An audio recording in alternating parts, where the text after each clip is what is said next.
It's the afternoon of February 27th, 2008 for the Rutgers program on the Governor, the Brendan T. Byrne Archive. I'm Michael Aron. We're going to talk this afternoon with Jim Dugan. Jim was a state senator from Hudson County in 1973 when Brendan Byrne was running for governor. Through his support to Byrne, he became the state Democratic chairman shortly thereafter and served in that position for Brendan Byrne's first term. Before we talk about how you and Brendan Byrne intersected in life, tell us who you are and where you came up and how you came up.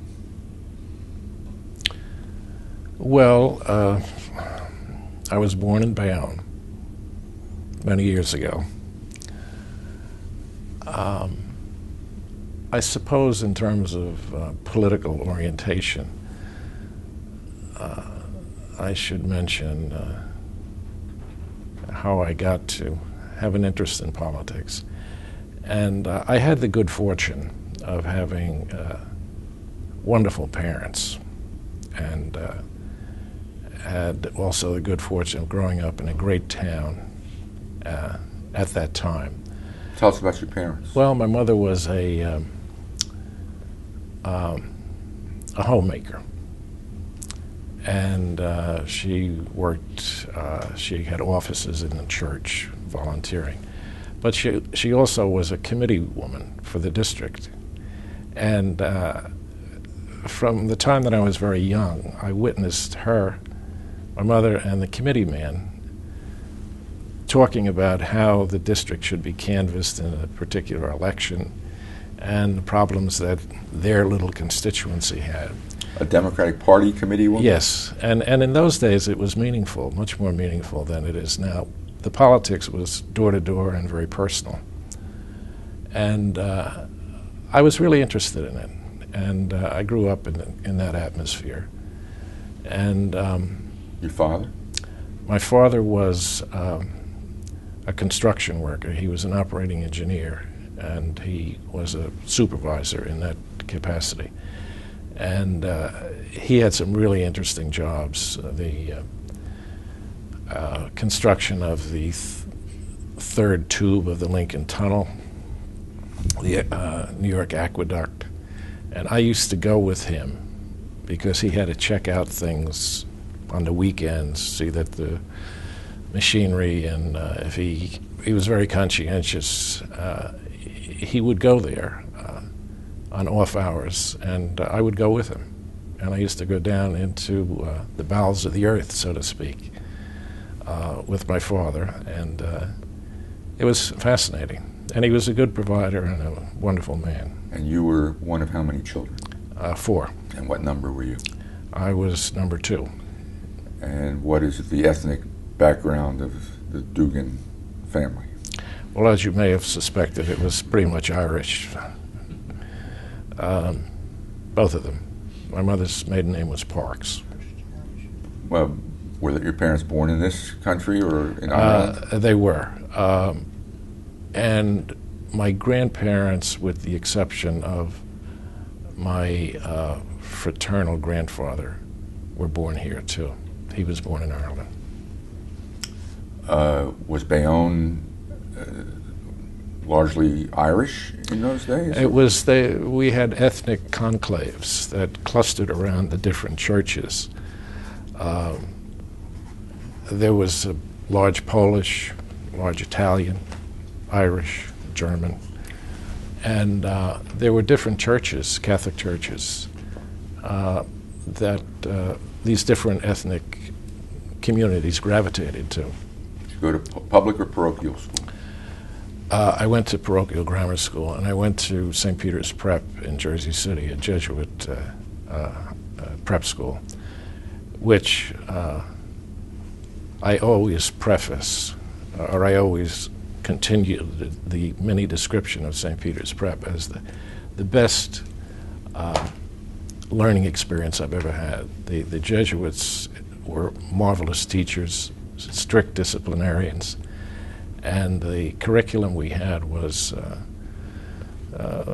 was challenging. We had 4 years of Latin, 4 years of math, and it was a great preparation for college. Where'd you go to college? The University of Missouri. Why there? I wanted to go away, and we didn't have the kind of money that would have qualified me for entrance into one of the Ivy League schools, and intellectually I couldn't have gone there either. But I went there and I had a great time, and it was a good education. I was pleased with it. Did you go right to law school there after? No, I went in I enlisted in the Marine Corps. I got a commission. Why did you enlist in the Marine Corps? Well, there was a draft at that time, but it really wasn't the principal motivation I had. It sounds kind of awkward to say that I thought I had to. The country had been very good to me, and I thought I was supposed to go and bear arms in their defense. Did you bear arms? I did indeed. Where? Korea? In Korea. And I read in your bio that you were wounded in Korea? Yeah. And seriously wounded? How badly wounded? Well, I went to when I got back to our own MLR, our main line of resistance. It was an attack that I led on a Chinese outpost. But by the time I got back, I was helped on a stretcher and so on. I went to a MASH unit, and I'm sure you've seen MASH, and you know the opening scene as the helicopters come in with the wounded strapped to the outside in these glass boxes. Well, I had the fun of being in one of those glass boxes. And then I went to a hospital ship, then I went to Japan, then to Hawaii, and I wound up in St. Albans Hospital, Naval Hospital in Long Island. How long was your convalescence? I guess 5 months. Let's go back to your childhood for a minute. You say your mother was very involved as a local committee woman. To what extent did she involve you in what she was up to? Well, we had great communications in our family, something that families miss now, and certainly my family does. Every night we had supper together. When my father came home from work, he washed up. We all sat down, my 3 sisters and I, and my mother and father. And the communications were natural, and we discussed everything. And what were her politics? She was a Democrat. She never had a political job or a public sector job. She just took care of the family and did the other things that she did. I suppose middle of the road Democrat. A Roosevelt Democrat? Yeah. I mean, he did a great deal for the generation of my father and mother. I mean, I remember the WPA and all the other things that the 30s brought, and how dominant Roosevelt was, and how anything that happened was because he initiated it, or seemed to initiate it. He was a popular figure in your household? Very much so. Okay, you come back from the war, and then you go to law school? Yeah, I worked for a year in construction work, just to because the timing was bad. In terms, I got out of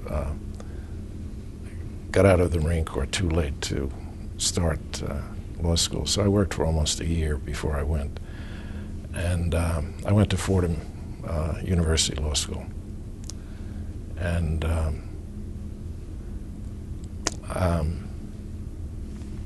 and I continued working in construction during college, law school, summers, vacations, and so on. And I guess having had the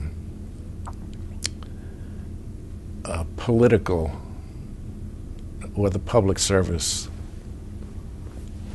stimulus that I had all my life, I got involved in politics with a lawyer named Francis Fitzpatrick. And he was the family lawyer. He took care of the wills and things of that nature. And he was an admirable guy, honest as the day is long. And you know, in Hudson County sometimes you were thought of as being something other than that. But he was as straight as an arrow. And we had the commission form of government where 5 commissioners were elected, and they chose one of their own to be the mayor, and the others divided up administratively the duties of the running the city. But it really didn't work out. It was just chock full of politics that stifled development and change. And so Fitzpatrick ran for the commission form of government with his ticket. What year are we talking about? Roughly? In the mid-'60s. Mid-'60s. Okay. And since I was in law school, or had just graduated and was clerking, I had enough time to spend on his campaign. Mid-'60s or mid-'50s? 60s. Mid-'60s, okay, go ahead. Sometime in the 60s. Okay. Maybe it was earlier than mid. Okay. It's been a long time, Mike. So I went with Fitzpatrick all through his campaign, and it was a revelation about how things should not be done. And like what? Oh, it was just a comedy of errors. I mean, there's no organization. All they had was the presence of Frank Fitzpatrick, who was kind of dominating, and a running mate named George Prendeville, who was the Republican part of the ticket, and 3 others who were just kind of fill-ins. Well, in any event, after a vigorous campaign, Fitzpatrick and Prendeville were elected. 2 candidates from another ticket were elected, and 1 candidate from a third was elected. And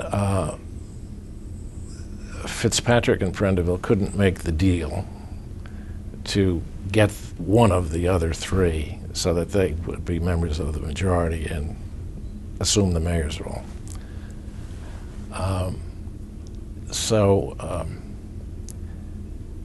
That happened, and shortly after election, I showed up at Fitzpatrick's law office, and as I was wont to do, and we talked, and I said, what I think you ought to do, Mayor, or rather, Commissioner, is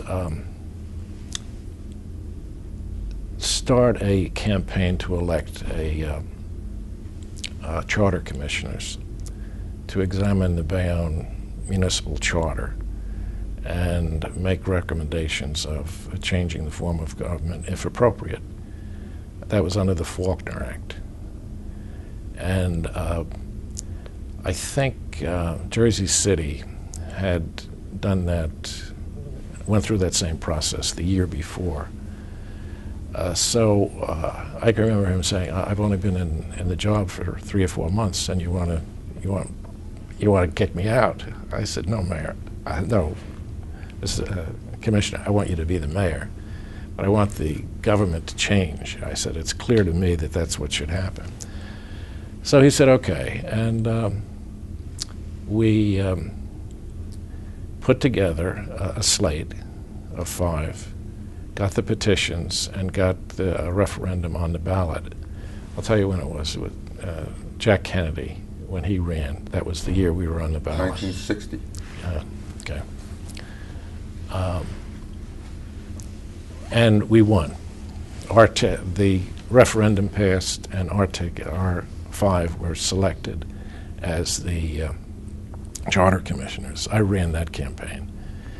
I was chosen as the chairman, and we had hearings for 6 months. Let everybody have a shot at coming in and trying to persuade us what we should do. And then we made a recommendation that we change the form of government to a strong mayor council.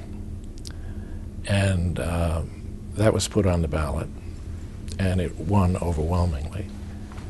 And then we had an election, the first election under that form of government, and I ran that campaign.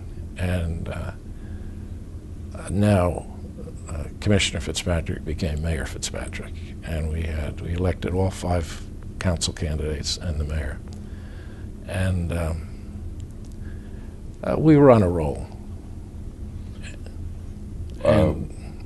What role did you play in the mayor's administration? I was appointed director of the Department of Law. And as such, I was very close to everything that was being done governmentally in Bayonne. Was Fitzpatrick a good mayor?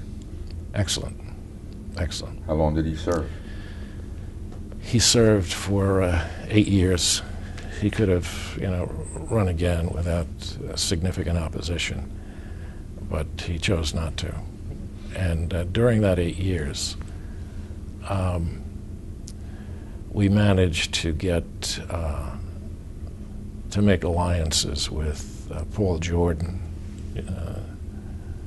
who was the reform mayor of Jersey City, and Frank Rogers, who was the longest-serving mayor in the history of the country, I suppose, according to him.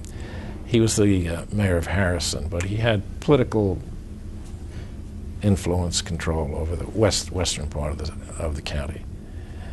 And then we started to do we were able to do things on a state and national level, because Mayor Fitzpatrick then became the county chairman.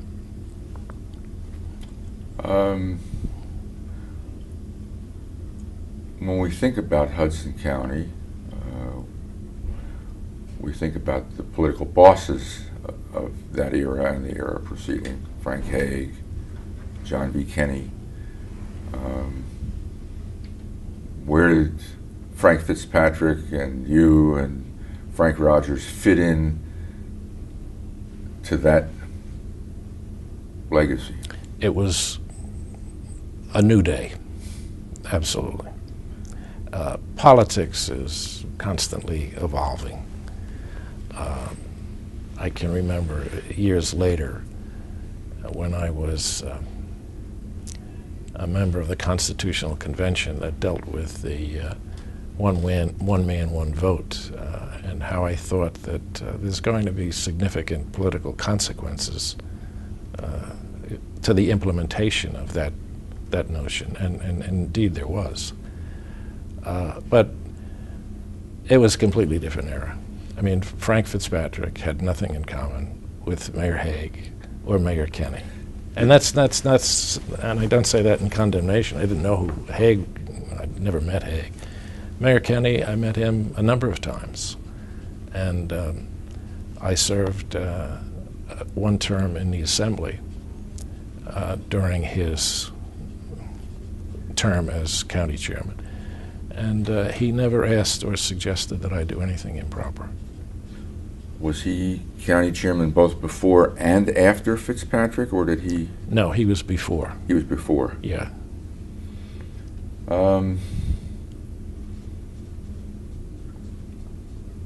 So if people think that Kenny and Haig were corrupt, what do you say?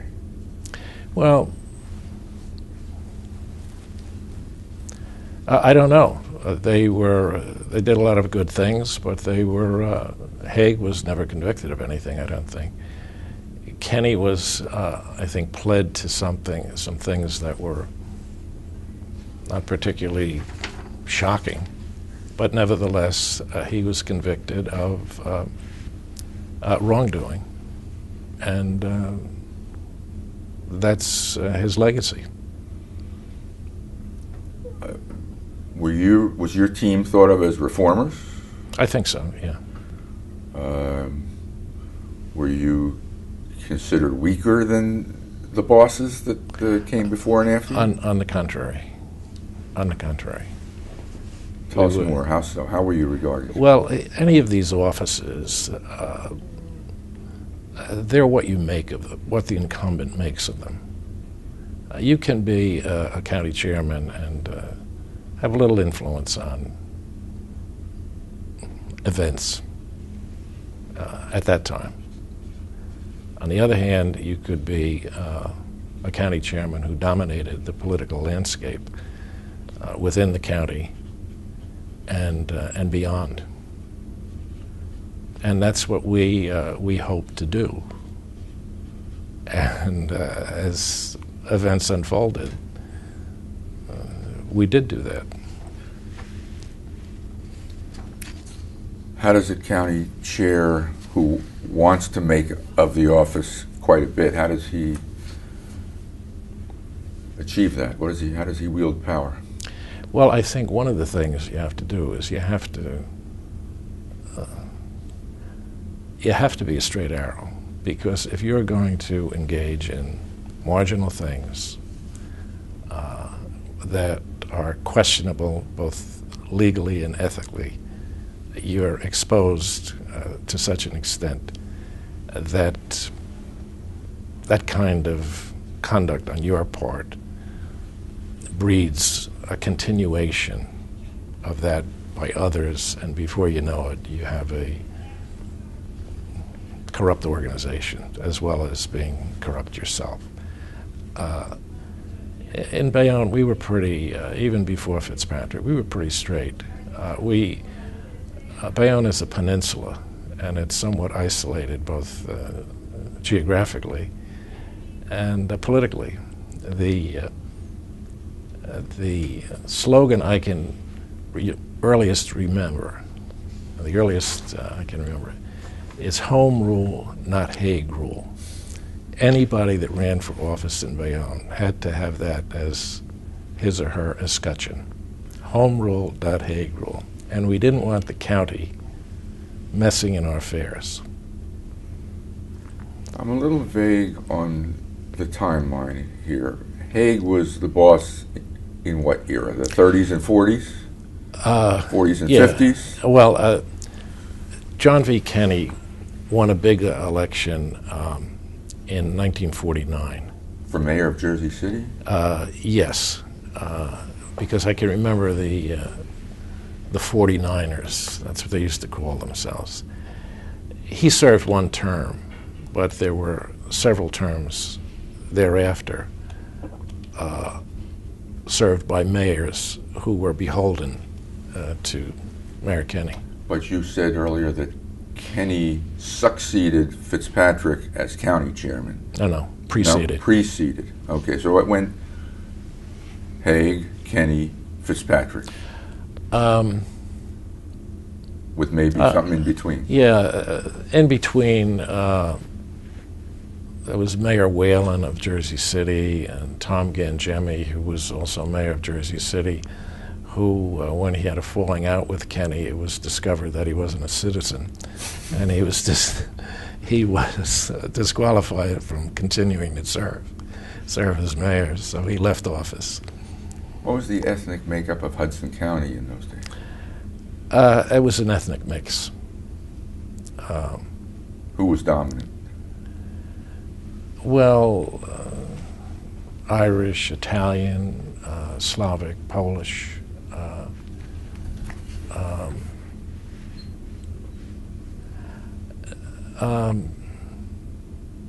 Mostly European immigrants and their children. Ethnicity was a big thing. As I said, gave you the example about the churches. You know, the Mount Carmel Catholic Church, they would have masses in Polish. And I can remember going to Mount Carmel Church. They had one of the most brilliant choir masters, and the choir that he produced in that church was just spectacular. I mean, it was a pleasure going there and listening to them. And the Assumption Church had a 95% Italian-American congregation. And there was, and there were a number of synagogues too that we had in Bayonne, a sizable Jewish community. To what extent did Fitzpatrick have to balance tickets ethnically? Well, it was a gesture that was made. I don't know how necessary it was, but everybody wants to be associated with their government, and one of the ways to do it in an ethnic community like that is to have somebody with Polish extraction, an Italian American, an Irish American. The Irish, you know, survive now by their wits, not their numbers in Hudson County. But I think it was nothing wrong with that, having ethnic/political balance on a ticket. You remember any particular candidate that was brought onto a ticket for ethnic reasons? Of course not. That was a minor consideration. Fitzpatrick had been mayor and county chairman, I guess, for a number of years, and then you went into the legislature. Is that correct? Yeah. Not too long. Not too long? Yeah. 2 or 4 years into his time? What year did you first run for the legislature? I think it was 1969. You ran for the assembly? I did. An open seat? Or you had to knock off an incumbent in a primary? There was a change. The incumbent was told he wouldn't be back? I think he decided to retire. Okay. And why did you want to go to Trent?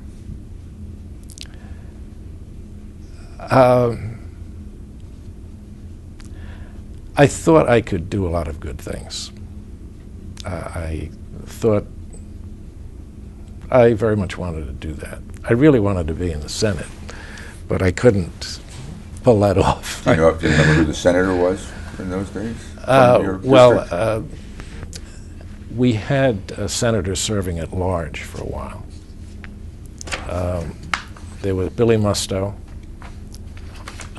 Bill Kelly, and Fred Hauser, and Frank Guarini.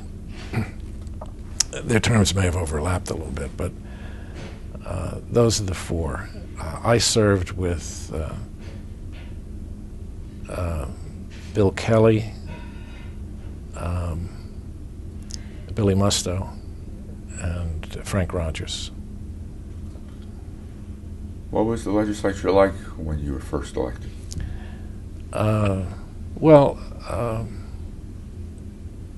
It was a new experience and a new area in which to operate. And we were in the minority, so you could get up and make a speech about object to anything you wanted to without any great consequence. So it was a great practice. But I thought the people were pretty well motivated. As a matter of fact, during a little earlier today, Chip Coleman was mentioned, and he was a Republican. He was the Republican chairman of the Appropriations Committee, and I wanted to get on that because I wanted to see how you raised the money and where it went. And I was very impressed with him, and he used to lecture me on my shortcomings for the first year or so until I straightened out and did things satisfactory to him. I say that somewhat facetiously, but it was a great learning experience. And but it didn't have the decorum, and you weren't able to even those people in the majority didn't seem to be able to control things as much as I would have liked to if I was in the majority. You said that you went down there because you thought you could do good things, and you said it in such a way to imply more or less what you just said. What you said, it's very difficult to get anything done. Is that what I understand you to be saying? Yeah, unless you know the system and you develop the skills to gather the votes necessary to get anything done. And I like to think I was a pretty quick study. So when I went to the Senate for a 2-year term, again, we were in the minority, and Dick Coffey was in the minority too. He was a member of the minority. And Ed Crabiel. There were 9 or 10 of us out of 40. And that was a great learning experience too.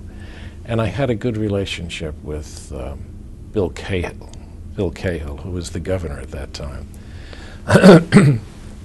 And I found myself as a token Democrat at many Morven dinners where Governor Cahill would regale us with Irish stories and song on St. Patrick's Day and other days. How did you develop this relationship with Cahill? I really don't know. I mean, we just got along together, got along well together. And as a matter of fact, when he lost the primary to Charlie Sandman, I went in to see him, to see Bill Cahill, and I told him as the likely next Democratic state chairman, I was delighted that he wasn't running. I said, as a citizen of the state, I'm sorry that you lost, because I thought he was a good guy. Might your tie to Cahill have anything to do with the fact that from earlier interviews we've done, we've been told that Hudson County supported Cahill over Minor in running for governor in 1969? I thought that was, no. But Cahill did appoint me to,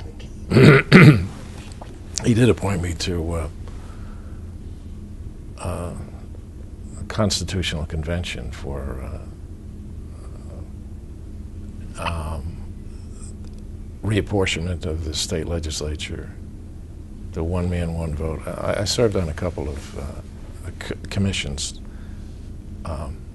but Cahill would ask the county leadership if they had nominees, and a lot of people just didn't care to serve on those things. There wasn't, and I volunteered, and I got to know him maybe during those years. Were you in the Senate or the Assembly when Hudson County made a deal with the Republicans to deprive the Democrats of the speakership? I was in the Senate. What did you think of that situation? Oh, it was, you know. Tell us about it from your vantage point. Let's see, why did it happen? Egos. I know all of the players, and I knew them well. I knew Dave Friedland. He was a very interesting guy. But Joe Higgins, Henry Gavin, I knew all the people that were involved, and, you know, Tom Kane stood above it all, you know, and let it happen. But he was in it up to his armpits, too. So, He didn't get made speaker, though. He got made the number 2 person. I don't think so. He was made speaker. Yeah, didn't he? Okay. That's my recollection. And I thought it was... it wasn't something I applauded. Did John V. Kenney have a role in making that happen, do you think? Do you know? He may have. He may have. One interpretation that has been suggested to us is that he was fearing indictment, that he was trying to ingratiate himself with Cahill, that helping the Republicans in the legislature might be a way of doing that. That's a naive notion. That's what his motivation was. Mayor Kenney wanted to be on good terms with whoever was the governor.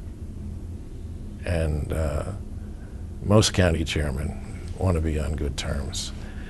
And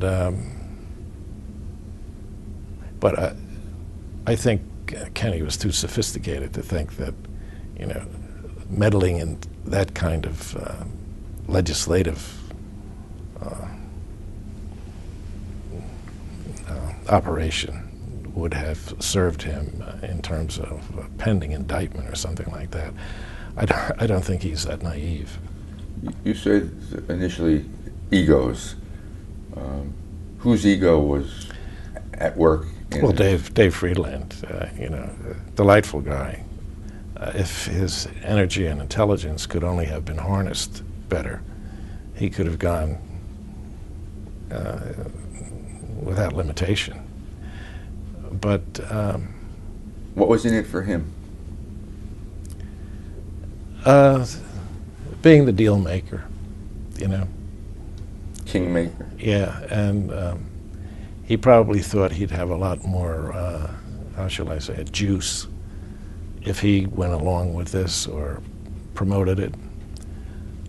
And I don't think that was the case, because most people didn't applaud him for doing that. Who were the leaders in the Senate when you were there, the Democratic and Republican leaders? Do you recall? I was. You were the Democratic leader? I was the state chairman. And we had a, you know, in any of these legislative bodies, you have a de facto leadership.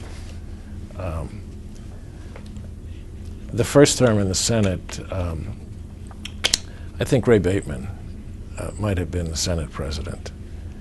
Ed Krabiel was the minority leader. I think Dick Coffey might have been the assistant minority leader.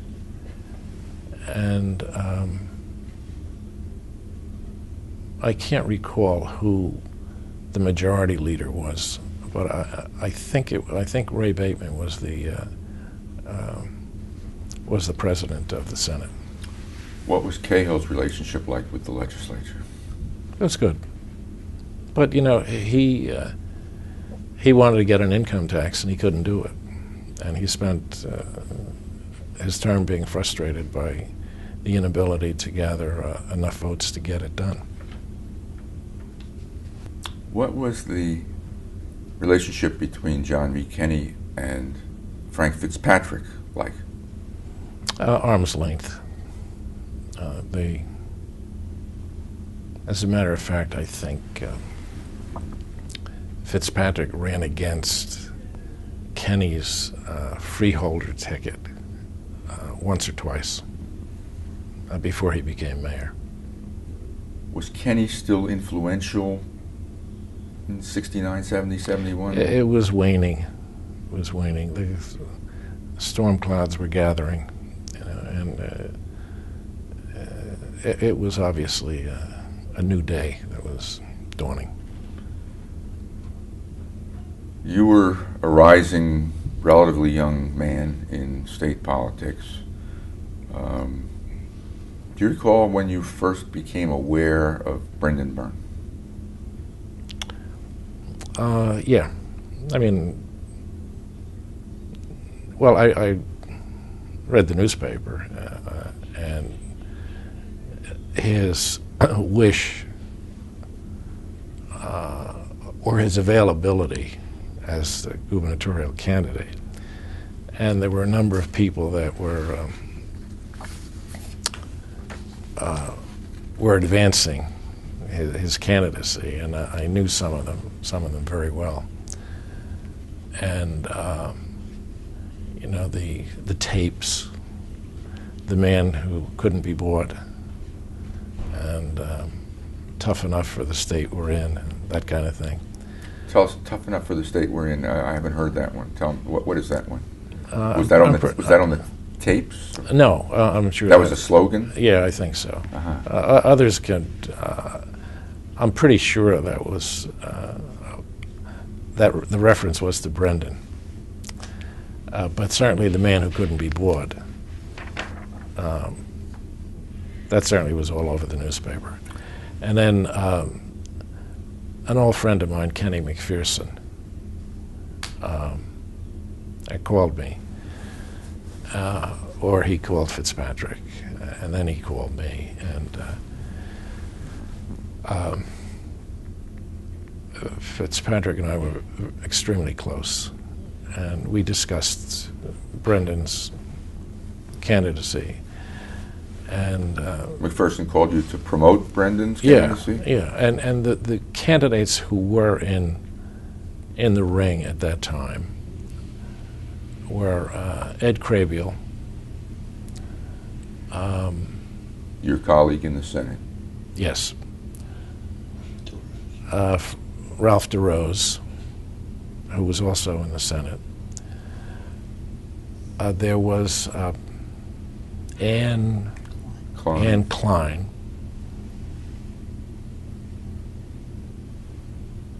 Maybe Dick Coffey for a bit. Yeah, Dick Coffey. Yeah. No, more than a bit. Very much so. Very much so. And maybe another candidate. And the discussions, as I recall them with Fitzpatrick, none of them could we get enthusiastic about. And the likelihood of them beating Bill Cahill, I still thought was kind of remote, any one of them. And eventually we, I don't mean this to be unflattering to Brendan, because he's a great guy, and if you ask me questions about what I think of him.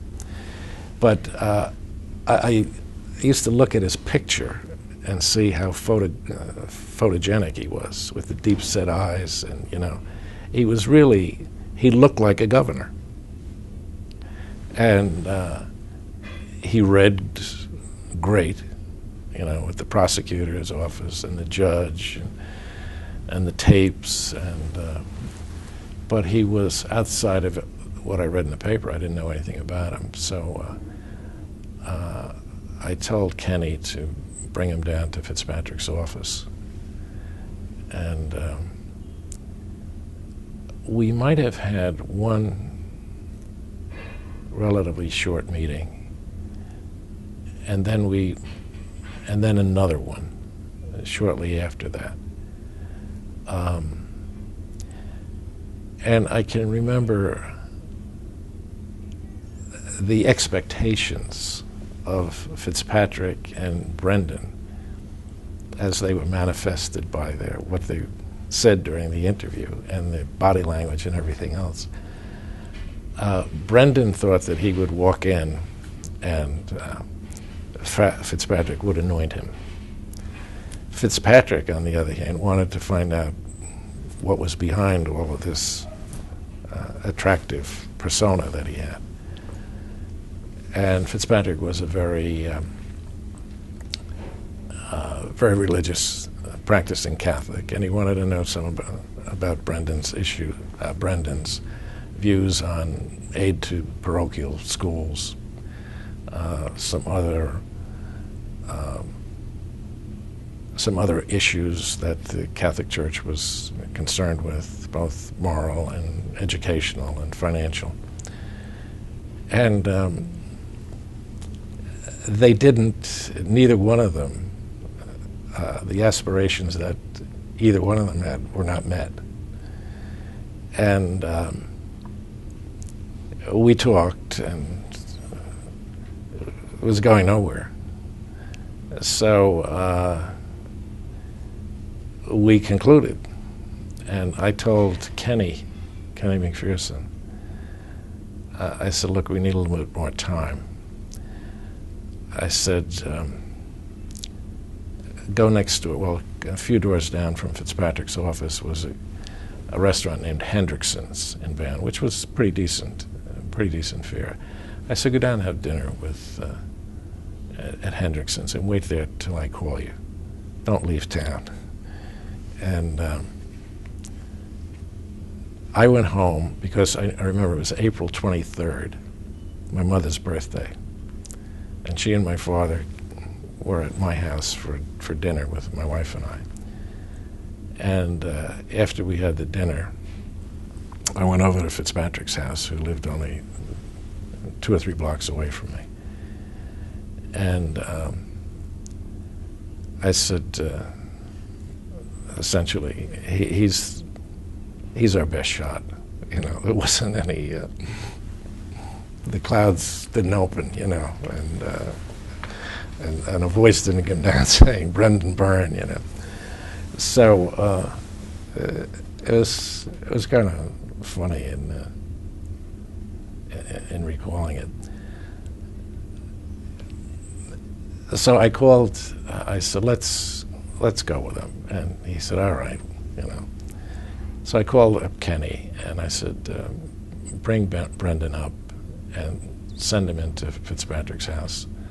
So that's what he did. He came up about 15 minutes. In those days, you couldn't call him on a cell phone. You called him at Hendrickson's? Yeah. Called the restaurant? Yeah. Okay, go ahead. Yeah. And said, bring him up? Yeah. Do you recall if Brendan had anybody with him other than Ken? Don Land may have been with him. He was a Union County a Democrat. I forget what his... He wound up as Secretary of State, I think. I think it was the 3 of them.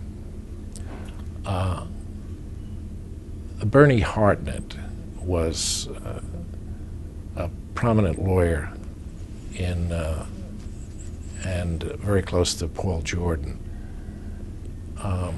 He was general counsel for New Jersey Bell when it was New Jersey Bell. And he was a big fan of Brendan's, too. And I remember him talking to me about how great a candidate he would be. Before I ask you what happened when Brendan came back, okay, what was your impression of Brendan? I mean, you said that on paper and photogenically he was perfect. But what was your impression? I thought he could make a great candidate.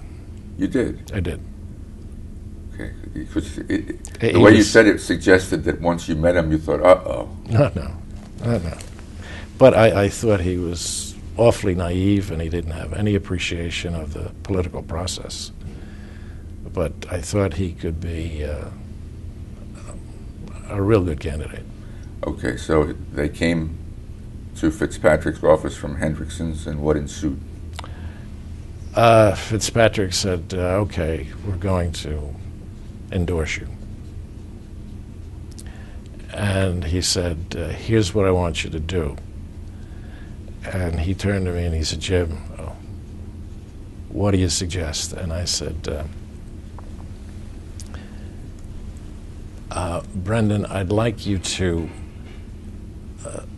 submit your resignation as judge tomorrow, and I'd like you to submit it directly to the governor, in the governor's office. And he said, why? I said, Brendan, you got to come on stage with a lot of hoopla and notice. People got to look at your picture and story on the first page above the fold. You know, he said, what does that mean, probably? And I called up people I knew in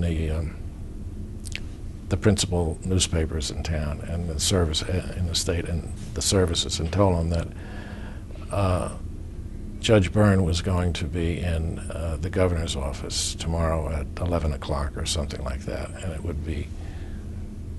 would be probably worth your while to show up. Then I called Jerry Breslin, who was the Bergen County Democratic chairman.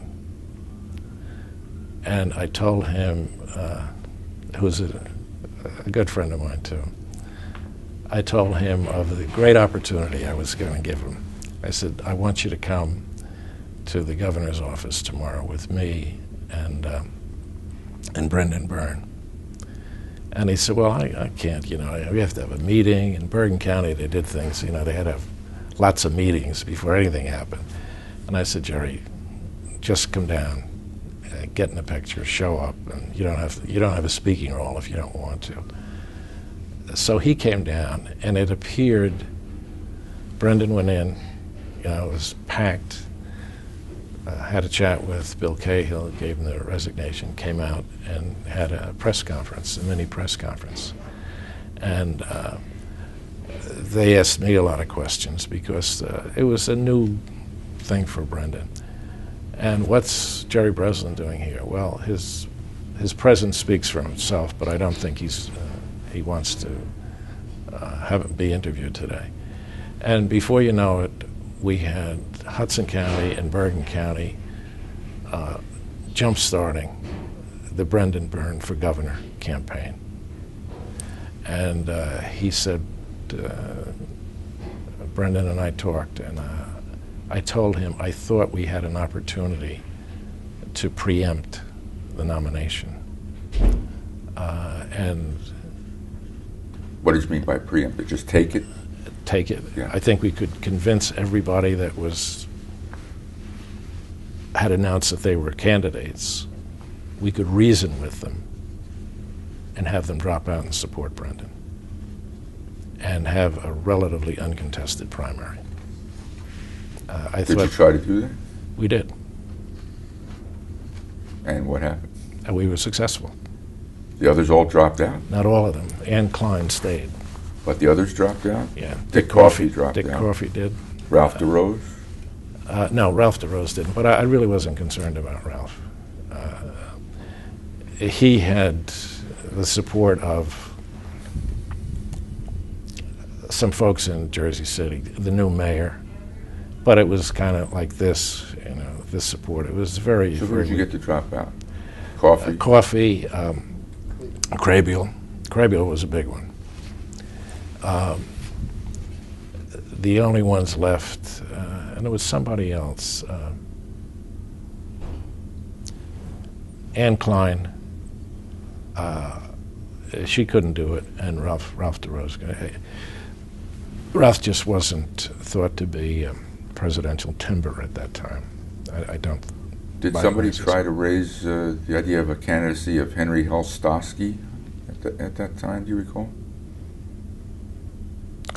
Yeah, in Bergen County, they were always talking about Henry Helstosky, but by the time we did this Brendan thing, that it was things in Bergen County was such a chowder that nobody had a chance to contest the support for Brendan. You said that you had a couple of meetings with Brendan, you and Fitzpatrick.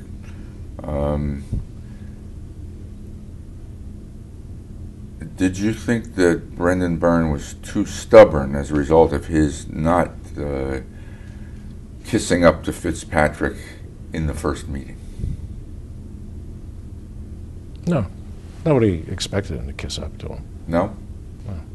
It was, in a sense, it was a mutually convenient decision. It was the right thing for both of them to do. To eventually get together? Yeah. Why did it not happen after one meeting? Well, it may have. My recollection is a little bit hazy, but I know the second meeting, the Hendrickson dinner, April 23rd, I know that happened. And that was dispositive of the issues between the two of them.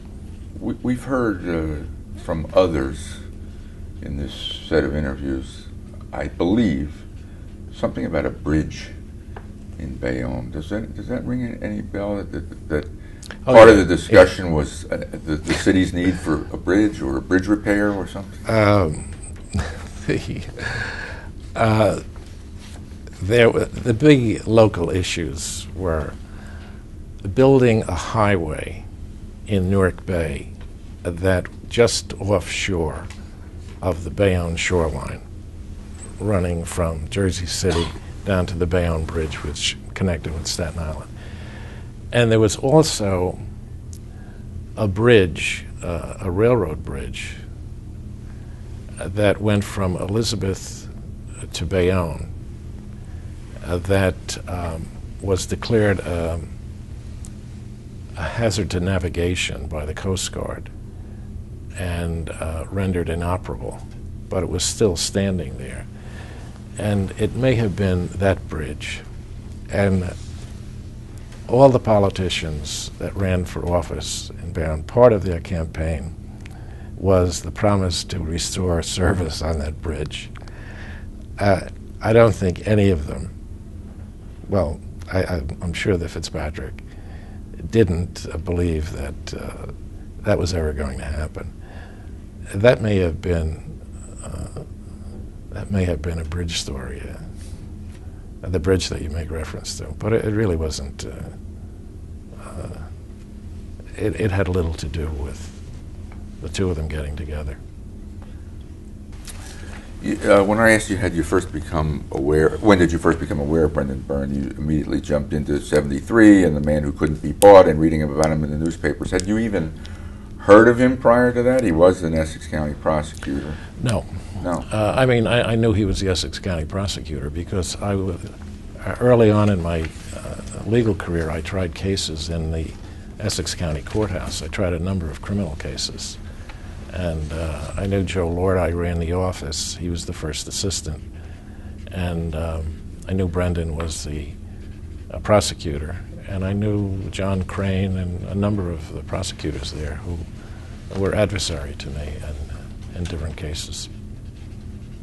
But you didn't have much of an impression of Byrne? No.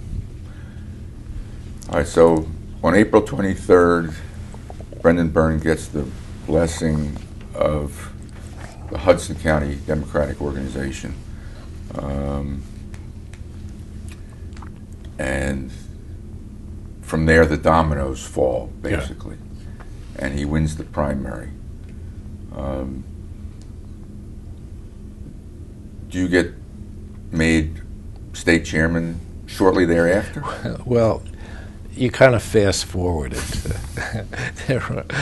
And something that you said reminded me of the two significant conversations that we had with then existing candidates, Dick Coffey and Ed Krabiel. We being Kenny McPherson, drove. Brendan was in the back seat with a couple of pillows because he wanted to be fresh, and so did we. And I'd sat in the front with Kenny. We went all over the state in the terrible weather, selling our product. To leaders? To leaders, yeah. And or any, targets of opportunity, wherever they were. We went to Bergen County, as in deference to Jerry Breslin, because he had stuck his neck out, so we made a couple of appearances there. But I can remember visiting with Dick Coffey in his office. Brendan and I'm not sure, I'm sure that Kenny was with us, but he didn't have much of a speaking role. Kenny is a very nice, humble guy, and he just... Was he a lawyer at the time? And he was completely loyal to Brendan, and he just wanted to get him the nomination. How did he know Brendan, do you know? I think through the Public Utility Commission or something like that. I think Kenny's partner, Joe Waters, or Dave Waters, practiced before the PUC, and I think Brendan was a commissioner or something like that. So that's my recollection. And so we went down to, and I had a smile when I heard Dick Coffey talk about that era or that time, and his subsequent assuming the state chair of the party. We went to, Brendan and I went there, and it was a god-awful night. Went where? To Trenton. And he had his staff there, and he had a good operation. He was set to go. He had Dick Leone, Lou Caden, the Brain Trust. He had other functionaries. He had all kinds of slick things that were slick at that time. And I say that, he says he had the first campaign consultant anybody had hired in New Jersey. Yeah. I forget who it was. But a guy from Boston. Yeah. I mean, he had the whole deal. And we sat around, and Dick showed us, put on a demonstration of how he was going to win the nomination. In front of Brendan? Yeah. We were the audience. And he showed that. And we sat there. And then he sent out for steak sandwiches to Lorenzo's. And he regaled us with, steak sandwiches and I suppose pop and beer and so on. And the evening grew late, and finally Dick and I had one-on-one, and he said, "Well, what do you think?" I said, "It's a very interesting operation. You got a nice operation here."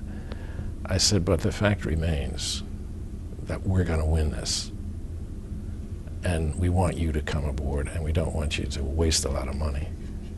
And he said, "Well, I only want one thing." I said, "I know what you want, and it's not available." And I said, "We're not going to promise anybody anything because it's against the law, and Brendan doesn't have to do that." And it was nothing, it was just an assignment that he wanted. Wasn't state party chair, was it? Well, it may well have been. I told him I didn't think that was available. And I can remember, he said, "Well, that has to be." And I said, "Well, it's not going to be." And I said, "If you decide otherwise, we'll assume your debt, we'll take over your whole operation. You can be the campaign chairman or whatever you want, and you'll have a place at the table, a prominent place."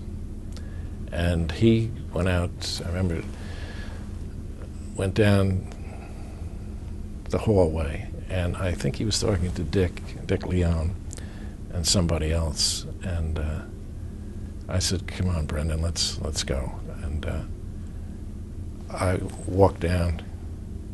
I don't want to be too dramatic, This is great. And this is for great. posterity. Come on. But just, I said, "Dick, we're going." He said, "Okay." He said, "That's it."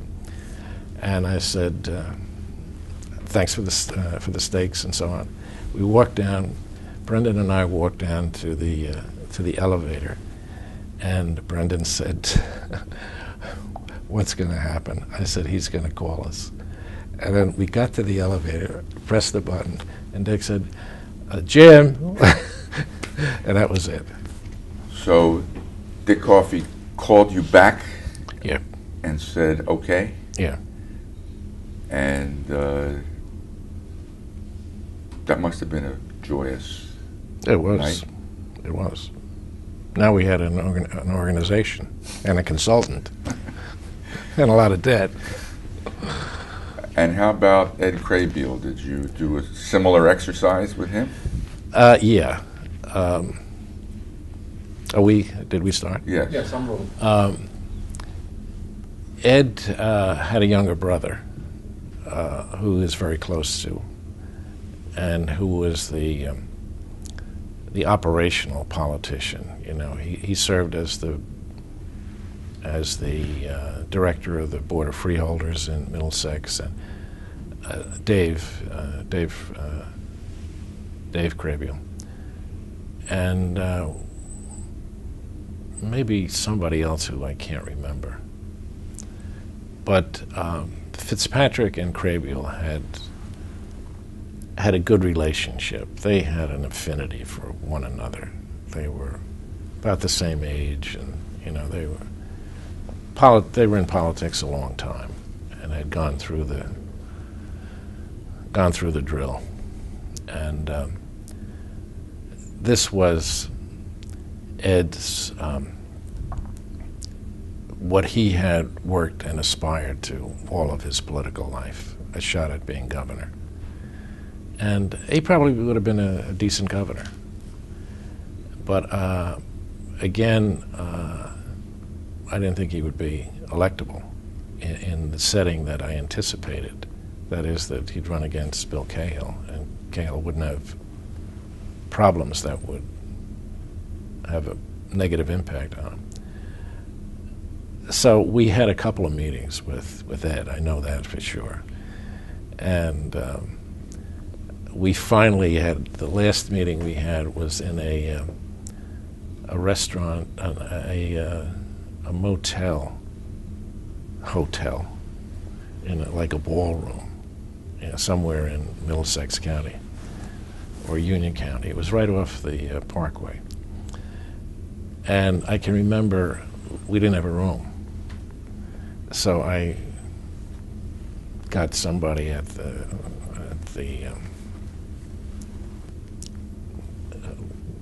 assistant manager or something like that. I said, put us anywhere. He said, I'll put you in the ballroom. And I said, is there any table? He said, yeah, there's a table in there and a few chairs. I remember there was one less chair than there was participants in this big ballroom, and we was sitting at a table. Of course, I deferred to everybody, and I stood, and you know, and we had a nuts and bolts talk. And Ed wanted to know what if he went with us. And I said, Ed, Mayor Fitzpatrick knows you and appreciates, you know, your skills and value, and there'll be a significant place at the table for you. And I wouldn't be worried if you want to be part of the Byrne administration. I am sure that you'll be brought in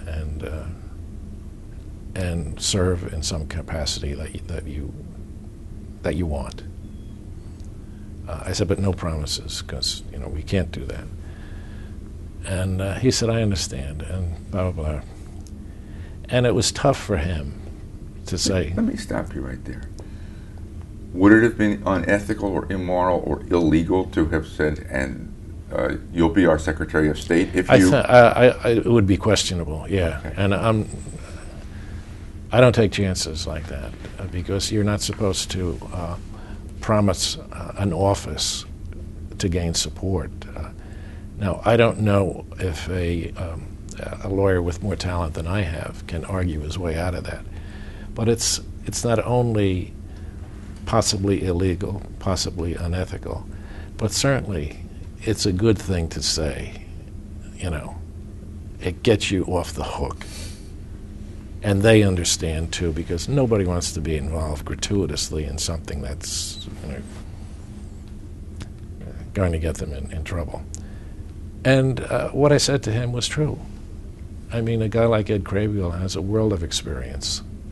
And anybody would be a fool not to have him involved in his administration. A sitting state senator. Yeah. He was a sitting state senator. Yeah. And his wife, who was a lovely person, she really wanted to. It kind of broke her heart when Ed, because she was the one person in the state that was absolutely sure he was going to be elected, and she was a lovely person. And you know. So how did he throw his support to you? That in that conversation? Yeah. He said okay. Yeah. Was Brendan there? Do you know? Yeah. No, Brendan was not there. Was Fitzpatrick there? Yeah. You say that Fitzpatrick and Ed Krabiel had a real good rapport. I'm pretty sure Brendan was not there. Yeah, I think in that final meeting, I know we probably had a meeting with Brendan, but in the final meeting, I think Ed or Dave Krabiel specifically asked for Fitzpatrick to be there. You talked about the good relationship between Fitzpatrick and Krabiel, and yet Fitzpatrick threw his backing and yours to, or you threw yours to Byrne. Pure political calculation based on who can beat Cahill in the fall? What was that work there? Well, Brendan was the best candidate under any circumstances, in my judgment. The best available, or the best one among the aspirants to the office. And he has a lot of charm, Brendan. He's, you know, a different kind of personality, but I think we got along fine at that point. At that point.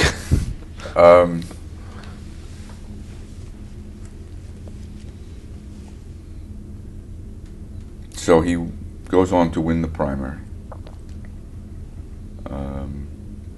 And you... we'll get there. Usually parties, at least in this day and age, the major parties reorganize right after a primary. Mm. Did the Democratic Party reorganize, State Democratic Party reorganize right after the primary and elect you as chairman? I offered myself as a candidate and was accepted. Did you offer yourself with Brendan Byrne's vocal backing or oh, sure. implied backing? Brendan and I were on the same page. Did you have any opposition? Somebody else want it? Somebody else go for it? I don't think it was contested. Why did you want to be state party chairman? Well, for a number of reasons. I didn't aspire to be governor. I liked the political process. I wanted to have, in that office, meaningful participation in the selection of the Democratic nominee for president.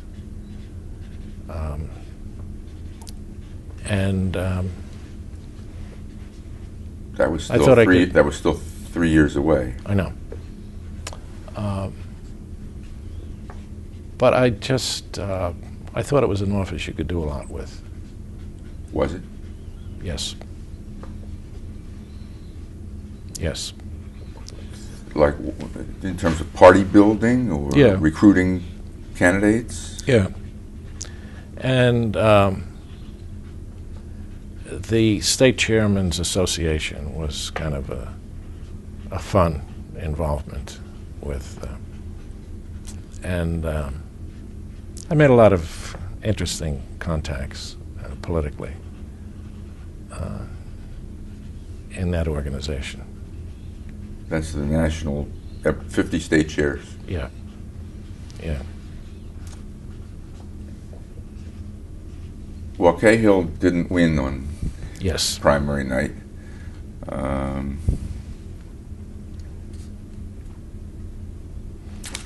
Let me step back for 1 second. You say you didn't aspire to be governor. You liked the political process. You said if you were from a county other than Hudson, would you have had a better chance of running for governor, do you think? Well, first, you have to want to do it, and I didn't want to do it. But hypothetically, Yeah. Yes, you would have had a better chance. Because of Hudson's reputation? Yeah, and I can remember going down to the assembly, and I had to be there at least a year before they didn't think my fellows in the assembly knew I didn't have two heads, and that I was pretty decent, fairly articulate, and a straight arrow. How did Hudson get this reputation? I don't know. It's, these self-inflicted wounds are difficult to determine how they got that way. But they did, and it's, you as a member of the Fourth Estate is probably responsible for a good part of that. No, we not responsible, just just instrumental, maybe. Well, I remember having a meeting with the editorial board of the Record, the Bergen Record, well, now the Record. And I asked for that meeting because Paul Jordan was going to run for governor at one time. And he was really beaten up, only because, he was a physician, he, was a reformer, but nevertheless he was the mayor of Jersey City and from Hudson County, And that's the way it appeared. And I asked for an appearance with the editor. So they had the editorial board there, and I went and was interviewed. And they said, well, Jim, why do you want to be here? And I said, well, I'm really distressed by the fact that if my name or Paul Jordan's or anybody else in Hudson County is mentioned, it's like having you write Paul Jordan, mayor of Jersey City, Hudson County, not yet indicted, And I said, that's the attitude that comes clearly across from the way you handle anything about Hudson County. And I went, oh, no. But I had done my homework, and I had pulled editorials out and showed them how that's the way they were. And maybe that's not epidemic. Maybe not everybody does it. But there's a lot of bad raps that Hudson County public officials get by the Fourth Estate. You called them self-inflicted wounds. You mean that people within Hudson County politics go astray and therefore wound everybody? Yeah, they do. And that's visited on all of us. What does the state party chairman do?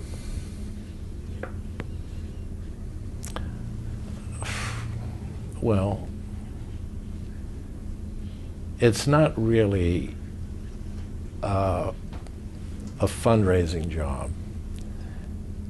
If it was, I wouldn't have accepted. I think that Alan Sagner was our treasurer. Do you know Alan? Yes. Very savvy guy, and we've interviewed Alan. Have you? This, yes. It was something. Asking people for money is something that I really don't enjoy. But all the other things that go with the office, I do enjoy. The putting things together. I can remember in the legislature putting together a redistricting plan And because I was the state chairman,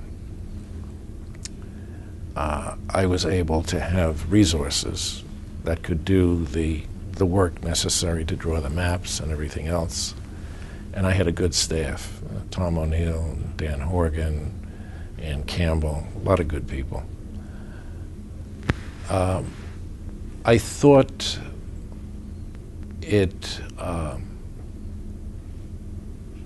I didn't think it was tolerable for the state of New Jersey not to have an Afro-American congressman. I thought that was disgraceful, especially when there were so many in Newark and its periphery that it was a natural, and they should have a voice, you know.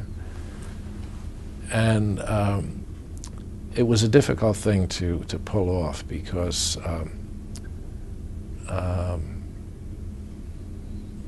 Peter Rodino was very concerned about it. I assured him that the map would ensure his election for as long as he wanted, that he was protected, and blah, blah, blah. One of the other congressmen, Joe Minish, was violent about in his objection to this, and he had the ear of Brendan. And nevertheless, I persisted, and I got the bill passed in the Senate. And it went over to the Assembly and never reached the light of day, notwithstanding the fact that Howard Woodson was the Speaker. Who put the kibosh on it? Somebody else that you interview might be able to enlighten you. But in any event, that's what happened. And, redistricting and things like that are something that I'm interested in. But that particularly frustrated me. And I don't take frustration very gracefully. How about in national politics? What is the state chairman? How does the state chairman get involved in national politics? Well, I can tell you how this state chairman got involved.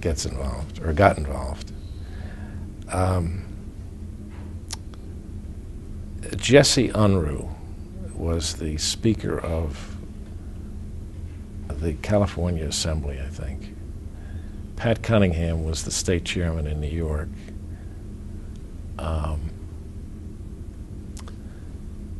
The Texas senator,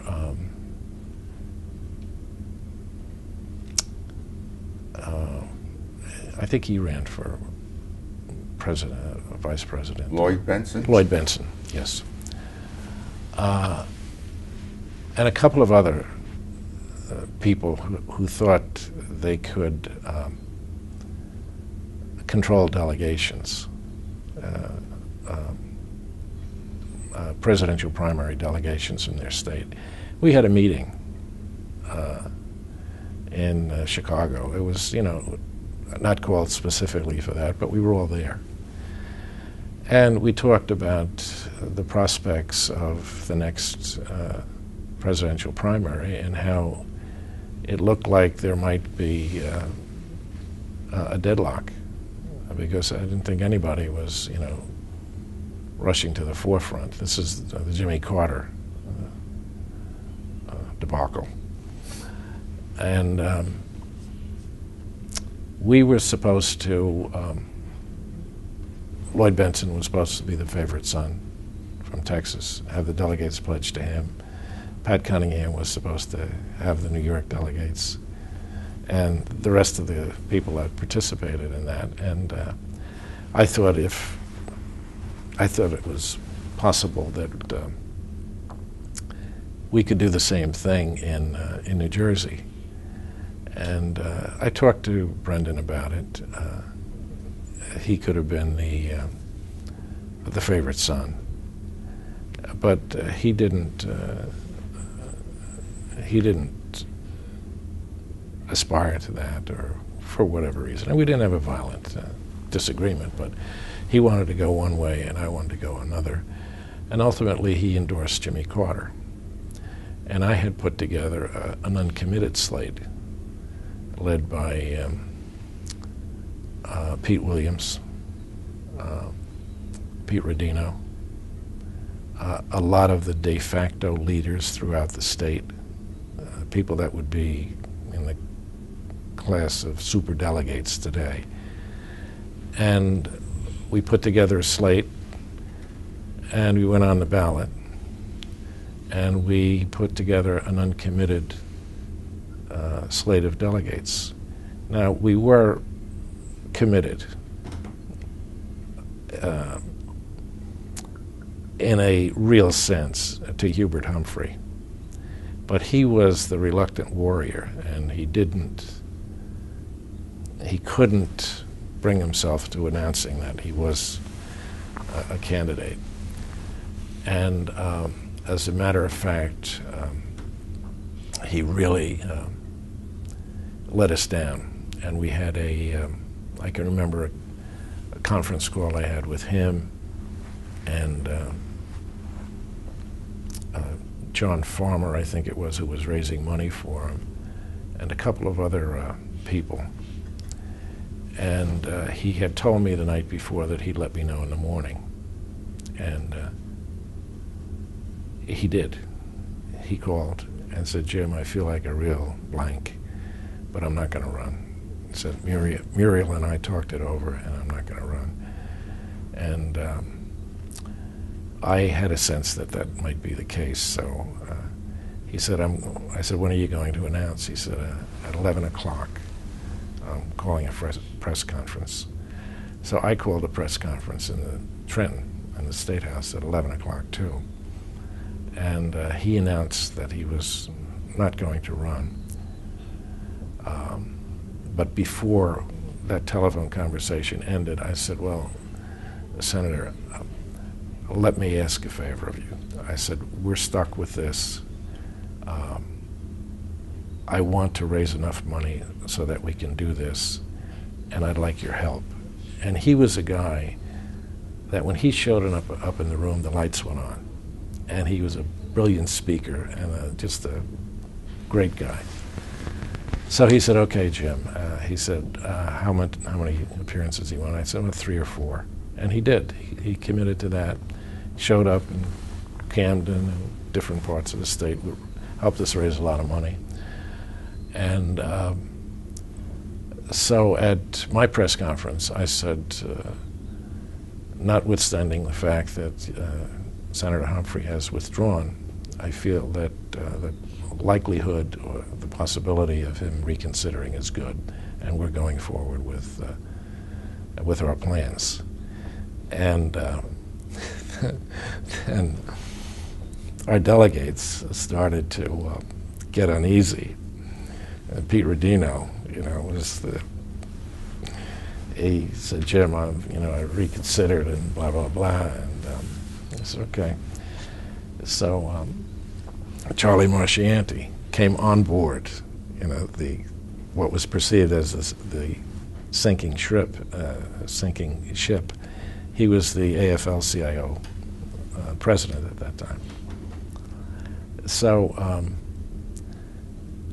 I was in Las Vegas on an infrequent trip. I haven't been there in 10 years. But I was there, and I read in the newspaper that Jerry Brown, governor of California, was going to be in the Las Vegas airport the following afternoon, and at some kind of a meeting. So I called him. I called his office up and said, "I want to meet you," because he was running, and he had done great in Maryland and a couple of other primaries, and he was a real hot candidate at that time. So I met him, and we made arrangements to meet in New York about a week later, and went over, had a meeting with him. It was at some designer's party who was doing a fundraiser for the governor, Governor Brown. And I told him the same thing, that we'd give him a forum. It was too late for him to be on the ballot, but if he wanted to come in and campaign for the uncommitted slate, we would remember it. And if it was appropriate and things worked out, we could easily support him at the convention. So he said, okay. So now I had two candidates, and he came in. He did a number of events for us, and it turns out that we elected about 85 delegates, and Jimmy Carter, who had Brendan's support, elected 25. So we went to the convention with 85 delegates in that smoke-filled room that we were talking about earlier with all these other people. It wasn't available. But it was an interesting digression.